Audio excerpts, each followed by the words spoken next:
हे भगवान, मेरे वीडियो को जो लाइक करे सब्सक्राइब करे उनके परिवार को खुश रखना। एक बार की बात है, एक गांव में बसंत और बिमला अपने दो बच्चों के साथ एक छोटे से घर में रहते थे। उनके बड़े बेटे का नाम राहुल और छोटे बेटे का नाम मोहित था।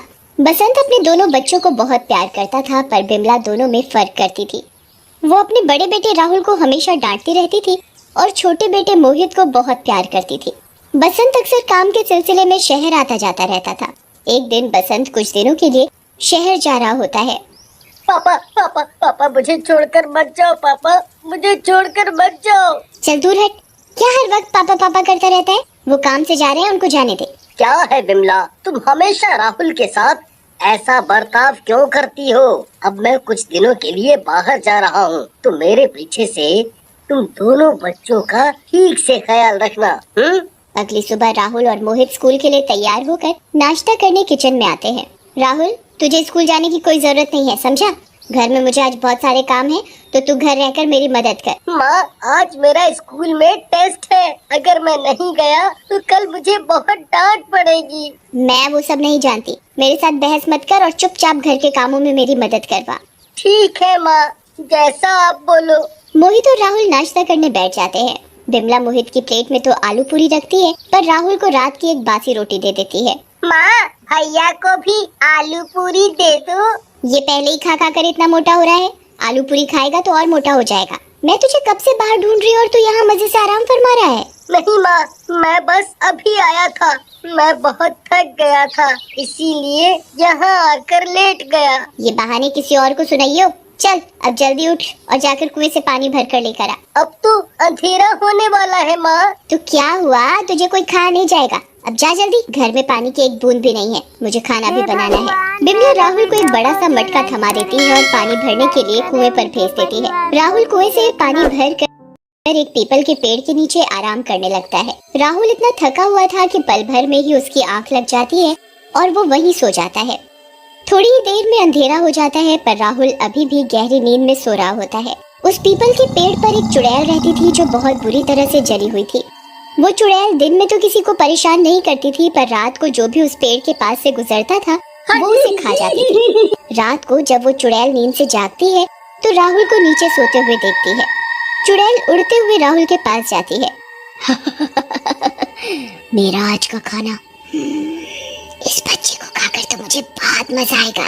चुड़ैल की आवाज से राहुल की अचानक आंख खुल जाती है। चुड़ैल, चुड़ैल, मुझे कोई बचाओ, कोई मुझे बचाओ। यहाँ कोई नहीं आएगा तुझे बचाने।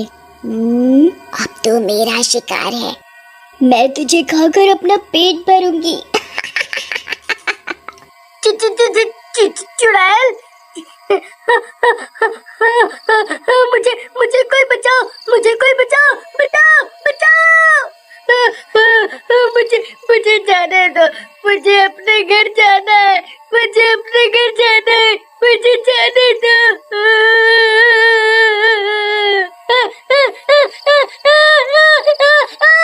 राहुल चुड़ैल के आगे हाथ जोड़ता है और बहुत मिन्नतें करता है, पर वो चुड़ैल राहुल की एक नहीं सुनती और उसे खाने के लिए उस पर झपट पड़ती है।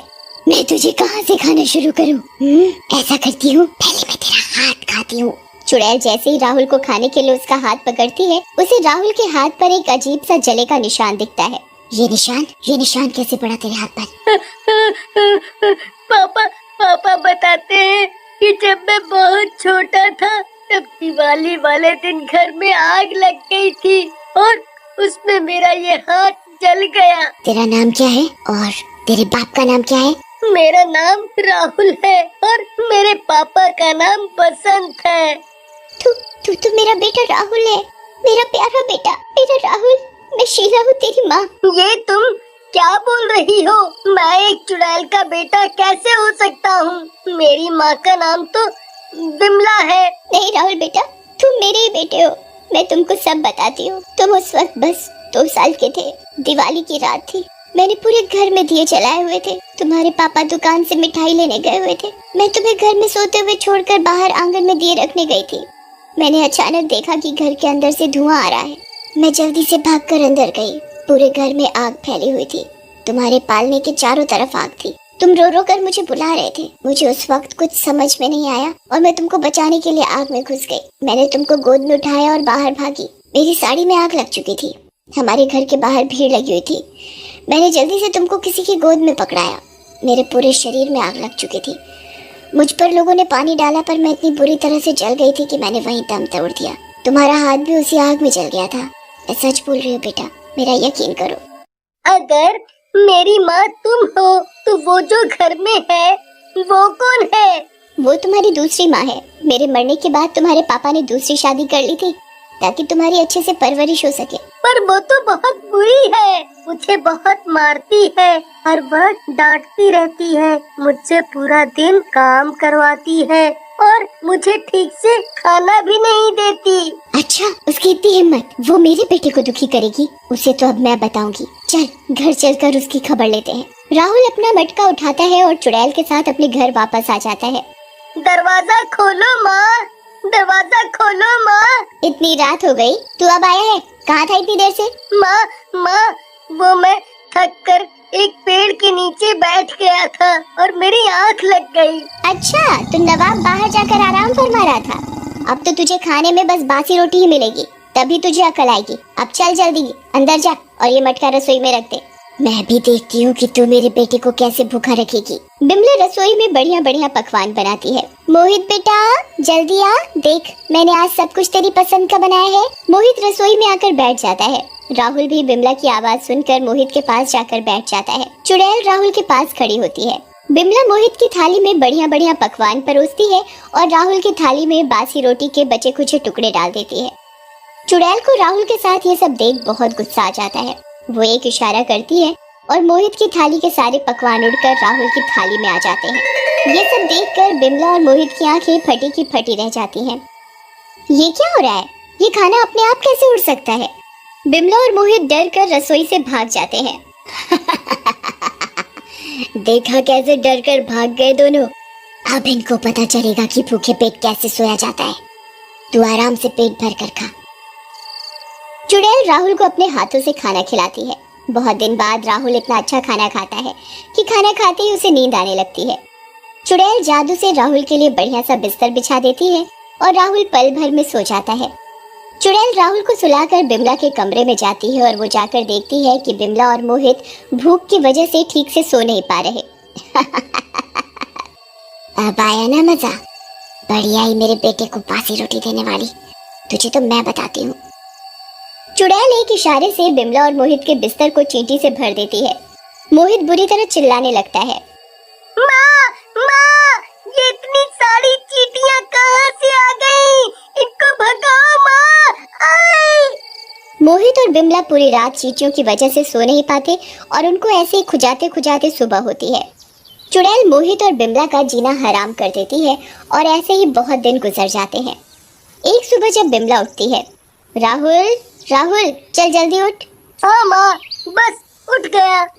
चल जल्दी जाकर भैंसों को चारा डाल और तबेले से सारा गोबर भी साफ कर दे। राहुल आंखें मलता हुआ तबेले में जाता है। वो वहां जाकर भैंसों का गोबर साफ ही कर रहा होता है कि चुड़ैल आ जाती है और उसे ये सब देखकर बहुत ज्यादा गुस्सा आ जाता है। तू मेरे बेटे से गोबर साफ करवाएगी? तुझे मैं अभी बताती हूँ। चुड़ैल एक इशारा करती है और तबेले का सारा गोबर उड़कर बिमला और मोहित के ऊपर गिरने लगता है। छी, माँ, मुझे बचाओ, ये कितना गंदा है। ये हमारे साथ क्या हो रहा है? ओह, मुझे तो कुछ समझ ही नहीं आ रहा। चुड़ैल अचानक से बिमला के सामने आकर खड़ी हो जाती है। अब तक तो चुड़ैल सिर्फ राहुल को दिखती थी, पर अब वो मोहित और बिमला को भी दिखने लगती है। चुड़ैल बचाओ बचाओ। मैं चुड़ैल नहीं, राहुल की असली माँ शीला हूँ। तूने मेरे बेटे को बहुत दुखी किया है। अब मैं तेरे बेटे का जीना हराम कर दूंगी। तब तुझे समझ में आएगा कि एक माँ के दिल पर क्या गुजरती है जब उसके बच्चे के साथ बुरा होता है। मुझे माफ कर दो शीला, मैंने राहुल के साथ बहुत बुरा किया है, पर अब मुझे अपनी गलती का एहसास हो गया है। मैं जिंदगी में कभी दोबारा राहुल के साथ कुछ बुरा नहीं करूंगी। मैं राहुल और मोहित दोनों को एक समान प्यार दूंगी। मुझे एक मौका तो दो। बिमला को आखिरकार अपने किए पर पछतावा होने लगता है। चुड़ैल बिमला को एक आखिरी मौका देती है। अगर तूने अब मेरे बेटे के साथ कुछ भी बुरा किया तो मैं तुझे और तेरे बेटे को जिंदा नहीं छोड़ूंगी। चुड़ैल हमेशा के लिए वहाँ से चली जाती है।